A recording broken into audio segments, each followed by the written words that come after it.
Hey there, for the New York Mets, I'm Mike Janella, and I am honored to be joined by a true hero, an inspiration, someone that's here at Citi Field with us to share her story. It is Army Command Sergeant Major Gretchen Evans, the ESPY Award winner for the Pat Tillman Award for service, and we're going to get into all that. But first of all, Gretchen, welcome to the park. How are you? I'm great. What a beautiful day. It really is. It's a little chilly, but it's not raining, so I'm happy to be here. You're well equipped. You have the Mets well hoodie. You're good for this. I love this. And introduce us to who you brought along too. So this is Rusty. He's my hearing service dog because I'm deaf and have a traumatic brain injury and some other injuries. But Rusty does most of the hearing for me. So we'll get to Rusty in a second, but you just threw out a couple of the things that are a huge part of your story. Right. And for those that are not familiar with you, that did not catch the ESPY Award, you're in the military, 27 years. Explain to us what made you have to call it a day, because that rug got really ripped out from under you in a way that is just truly almost unbelievable. Yeah, so really in a millisecond, you know. I was out visiting troops that day. I was the Garrison Command Sergeant Major at Camp Eggers, Kabul, which is the headquarters. And we were getting towards the end of our time there. And it can be the most dangerous time in a deployment, towards the end, because troops naturally start thinking about what? Going home. Yep. And so they sometimes will let their guard down a bit. So I was flying around, stopping at some really remote forward operating bases, just a little morale talk. Okay, so guys, you know, we're almost there. You can almost smell the apple pie, but I need your head on a swivel, because we're still in a very dangerous place. And I'd been on the ground about 10 or 15 minutes, and all of a sudden we started taking mortar fire, and it was coming in like rain, just peppering us. So the protocol is you send out your quick reaction force. They go and take care of whoever it is that's firing at us. And then everybody else get in these concrete bunkers, igloo-shaped, to protect yourself from the rounds. And just before I had a chance to get into a bunker, a round landed to my right. And it detonated, and when it did, the explosion propelled me and threw me headfirst into one of those bunkers. Wow. And even though I had a Kevlar on and a flak jacket, it still did a lot of damage. I had a traumatic brain injury. It rendered me deaf, and then some other injuries as well. So at that very second, I knew my career, you know, was over. Woke up in the hospital and was told I was deaf, and I knew that was the end of my military career. So dealing with all that, in general, obviously, is so much. To then have to also adjust to a civilian life, because you joined the Army when you were 19. 19. 27 years, that's your whole adult life. Right. How hard was that, dealing not just with everything you had to deal with, but now also having to really kind of create a whole new life for yourself? Yeah, so as you know, transition for anyone is difficult, whether you have 1 year, 5 years, or 27 years like me. It's just because it's a different culture. And so after 27, my whole adult life, like you said, being in the military, all of a sudden thrust into a world I was unfamiliar with and not accustomed to. Didn't always know the rules of engagement, and so it was rocky at best. And then on top of that, I had these severe injuries. Going from being a hearing person one day to a non-hearing person, that was probably my biggest hurdle, was being a deaf person and learning how to communicate with people. How are you now, the person that I see here? Because I watched the ESPYs, I saw your story. You said at certain points you felt like you just wanted to die. You felt useless and worthless to society. And now you're here, you're being honored as our veteran of the game. You do so much, which we'll get into. You're just a joy to talk to. So what was it that got you from those really dark days to where you are now? There were a couple of things, and the first thing that really did was getting a service dog. So I was out running one day, and I'll make this brief, but I was out running one day, was in Atlanta, and I was on a sidewalk, and I was running against traffic because I couldn't hear, and I want to be able to see the cars coming at me, okay. And there was a gentleman on a bicycle, and he was riding on the sidewalk, and he was riding pretty fast, and I understood why he was on the sidewalk, because traffic in Atlanta can be sketchy at best. Yep.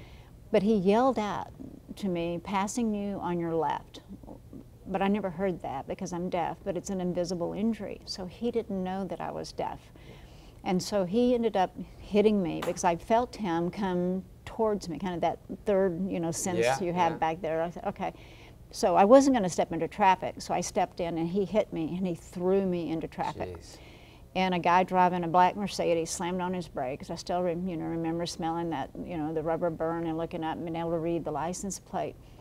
They put me in an ambulance because I had broken my clavicle and had really bad road rash, which is more painful than a gunshot wound. Really. Road rash is awful. I'll take your word for it. I'll take your word for it. It's awful.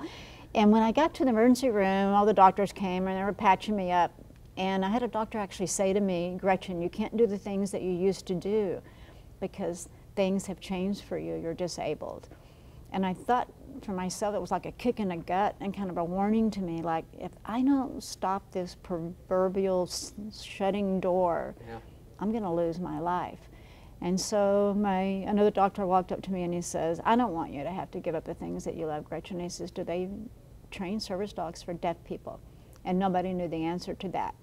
But I went home and I got on my email or on the Facebook and whatever, and I was Googling, service dog organizations. And every service dog organization had these specific disabilities that they dealt with, the sight impaired people, people with diabetes, people with mobility. I never saw one that said they did for deaf people until I got to America's Vet Dogs.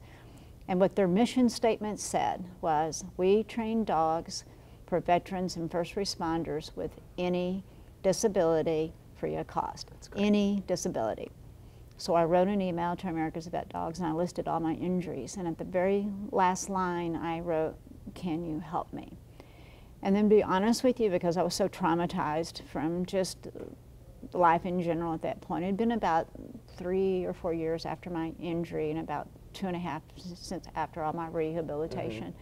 And I felt like this was kind of almost like my one last shot at trying to get back my independence and trying to find some kind of normalcy and a passion. Yeah, I thought if I don't find something, I was looking for a silver bullet. Something that can help me overcome these challenges and barriers. So I took a deep breath and I hit that send button, and then I was on the internet, messing around, and about 15 minutes later, the preview pops up on my screen. And I'm going to tell you, you would think that I would have opened that thing up immediately, but I had to do a gut check. I had to prepare myself for a no answer because I needed to think through. If they say no, we're back in the same place where I was, and I didn't know how many more no's I could handle. We all have our limit. So again, I just sat there and I thought, okay, here we go, and I opened it up and there was one word on that email. It just said yes. The backstory is that America's Vet Dogs had never trained a hearing dog, ever. But when they read my email, the organization sat down and they said, we train dogs to do all kinds of things. They turn on lights, they help people walk, they get things out of refrigerators. Why can't we train a dog to help a deaf person hear? It's incredible. And so instead of saying no, which would have been the easy route, no, we don't do that, they sat down and said, we're going to help this veteran. And they trained the first hearing dog, which was Aura, my first service dog. And she changed my life. She saved my life. It was like it was the silver bullet. It's incredible. Yeah, because one yes is all it takes. We'll figure it out later. Yes, Let's say yes, we'll figure it out later. It's such a powerful word. And and here we are. And America's Vet Dogs, if that sounds familiar to you, it's the same group that has provided the Mets and the Amazing Mets Foundation with Shay, the service dog in training that's been just a delight around here all season long. And then, Gretchen, you've gotten involved. Now, once you turn that corner, you have become just such an inspiration to so many people, so many organizations that you work with, groups that you speak to. And what they really focused on with your ESPY Award was Team Unbroken, which is just such a cool thing that you've done. Tell us about Team Broken. What is it? Unbroken, what is it? What do you guys do? What are you all about?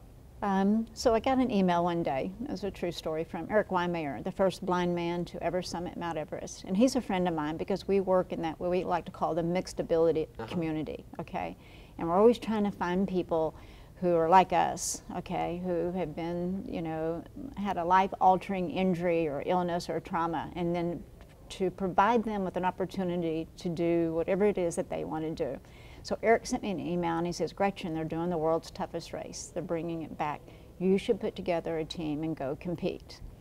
And so I said, okay. So I called up a bunch of battle buddies and I said, you guys want to go do this crazy race with me? And they're all like, yeah, let's go do it. This is out in Fiji. You're doing all kinds of it is the craziest out there. thing. I've done a lot of crazy things, but that race was a crazy thing. It's still airing on Amazon Prime. You can watch it. And every once in a while I watch it again. I think, what was I thinking, right?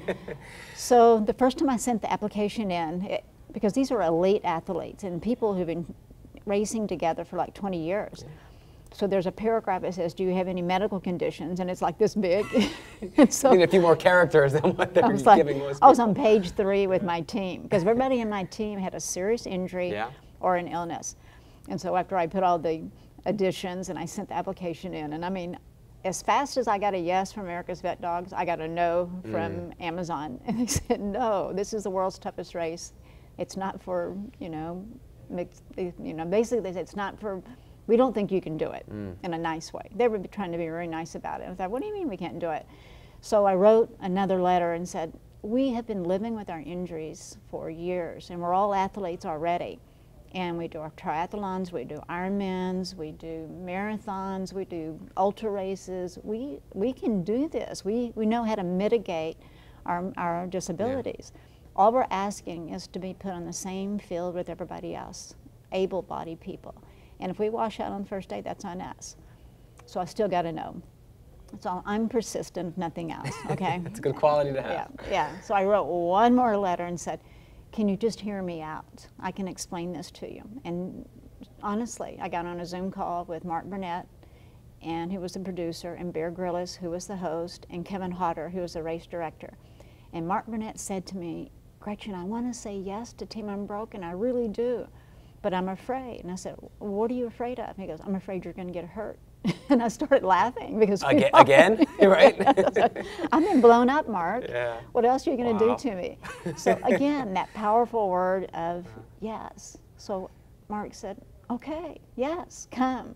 And then we went and you saw it. That is the craziest race you've ever seen in your life. Watching it from home, I couldn't believe it. So to put myself in your shoes and think about all you guys going through that, incredible. Yeah, it was great. And that's not all you've done. She's finished 30 marathons, right? Yes. 30 marathons. Yeah, I mean, 30 incredible. And then everything else on top of that. It's truly amazing what you've been able to do your entire life, and now especially giving this light to others. Anyone watching this, going through a trauma, a dark time, a tough time, you've been through as tough a time as anybody's ever going to go through, walking on this earth. Yeah. What's your advice to them? My advice is this, is that you got to dig deep, okay? It was like when I was in that hospital and they were trying to minimize what I was because of my disability, because something had happened to me, is you got to dig deep within yourself. And this is Gretchen's opinion, okay? I think everybody gets exactly the same amount of grit as anybody else. Everybody thinks that, heroes or athletes or, people who climb Everest have more grit than the average person. I think everybody gets the same. And if you can engage your grit, you can get through the tough times. And also find yourself a rope team, people who really genuinely care about you, that will support you in your good times and your bad times. And then you support them as well, because there's something about being great on the receiving end, but it's even more powerful to be on the giving end. And I think if you do those two things, then it's not going to be easy, but it's doable, and it's worth it always. Yeah, we see it on the baseball field a lot at much lower stakes. Teamwork is what drives you, and when you deal with something like this in life, I mean, the exponential impact is just incredible. Well, you're going to get a huge ovation here today from 40,000 people, and well-deserved. Just, again, an incredible story, and thank you so much for joining us, Gretchen. Really appreciate it. Oh, thank you so much. Such an honor to be here, and go Mets, okay? There we go. There we go.